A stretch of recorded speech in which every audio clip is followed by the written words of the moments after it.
In today's review, we're talking about Tennessee Tornado, which is an aero custom looper located in Dollywood Pigeon Forge. This is a really underrated roller coaster. It is an aero, however, it's incredibly smooth. It's also very intense, and it uses the terrain, which is pretty cool.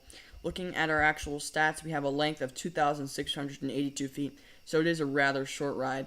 We have a height of 163 feet and a drop of 128 feet, and the reason there's such a big contrast between those two is because this coaster is built on the very edge of a mountain, so the drop is significantly shorter than the actual height.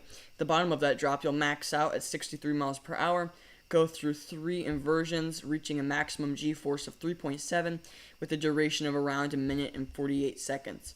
You'll go through a really awesome drop, which is through this tunnel, which is really surprising. I think the best way to describe this drop is just really surprising because it's a really fun drop. Even though the restraints are terrible, you still do get some minor air time, and it's just a really great drop. And then you're going to go into a 110 foot tall loop. This loop is really weird and deformed, and I love it. Even though it's only 18 feet shorter than the drop, you still get some great hang time. It's really intense, and it's probably my second favorite element on the ride. Following that, you'll go through a bit of a bank turn before going into a second loop, straight into a sidewinder, which is just pretty forgettable, into a bank turn before finishing up in your final brake run. So, like I said, this ride is really short, and it's really too bad because some of these aero loopers are just really long, but also terrible. Just look at Anaconda. That's a really terrible ride, yet it feels like it just goes on forever. Whereas the one time the aero built, a good coaster, it's really short. So that is a bit of a letdown.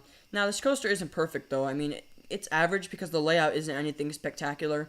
The trains are really uncomfortable. Even though this is a good aero, that doesn't change the fact that it has some of the worst restraints that you can find on any roller coaster. The restraints on this coaster really just, they're just not good.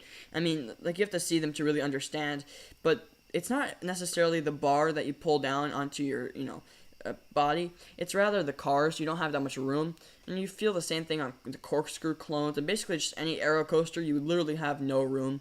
So yes, the trains on this are terrible. However, I'd say that the layout and intensity makes up for it mostly, but then again, it does even out. So I'd say that this is a pretty average roller coaster. It's probably my third or fourth favorite in the park, behind Lightning Rod and Thunderhead.